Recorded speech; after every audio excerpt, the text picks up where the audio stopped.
In the chaotic world of live television, there was a man named Vester. On camera, he was composed, professional, everything you'd expect from a reporter. But off the screen, behind the polished news segments and sharp suits, he was a man haunted by his own anger, constantly fighting his inner demons. This anger boiled just below the surface, and sooner or later, it was bound to spill over. Vester had a long history of clashing with his co-workers. He had a reputation, one he wasn't particularly proud of, but which he couldn't seem to shake. Colleagues called him difficult, a diva, always embroiled in some sort of drama. People walked on eggshells around him, wary of his temper. Then, one day, an offhand comment from a coworker, a homophobic jab, pushed him over the edge. Vester's frustration erupted, and tensions escalated, marking the start of a dark path that would haunt him. Not long after, management made a decision. Vester was out. Fired. But he wasn't going to accept it quietly. He believed he was the victim, targeted unjustly. In his mind, this wasn't just a job lost, it was a personal attack. Enraged, he sued the station, alleging discrimination. After tense negotiations, the company settled,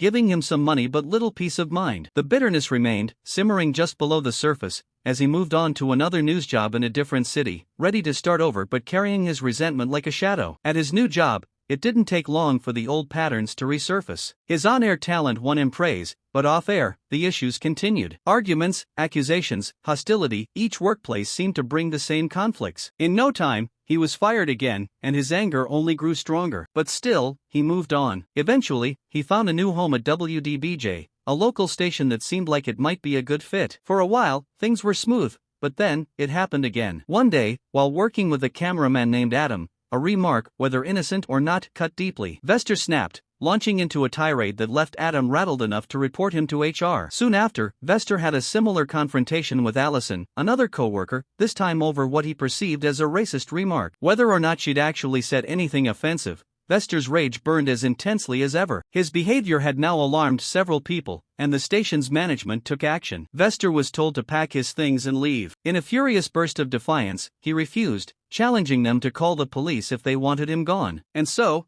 that's what they did. Vester was escorted out, but his anger lingered. Losing his job, facing rejection after rejection, it all built up, an unstoppable wave of resentment that threatened to drown him. When he couldn't get hired elsewhere, his frustration turned inward, growing darker with every rejection. And then, tragedy struck across the country. A young man entered a black church in South Carolina and committed a horrific act, taking 9 innocent lives. The news spread like wildfire, shocking the nation. But for Vester, it was like striking a match to gasoline. As he read about the terrible crime, something inside him snapped. In his mind, he was now on a mission not against the shooter, but against his own enemies, his former co-workers at WDBJ. The pieces of his plan fell into place with chilling precision. He bought a weapon and began typing a manifesto, a rambling, angry document filled with the reasons he believed the world had wronged him. He even called ABC News, hinting at a big story to come. They didn't take him seriously, no one did. But Vester knew exactly what he intended to do. In the early morning, before dawn broke, he tracked down his old colleagues. He found them at an outdoor assignment, setting up for a live segment. Allison and Adam were there, focused on their work, unaware of the figure lurking nearby. He watched them from the shadows, waiting for the perfect moment. Then, as they began broadcasting live, he made his move. With a calmness that was as terrifying as it was methodical,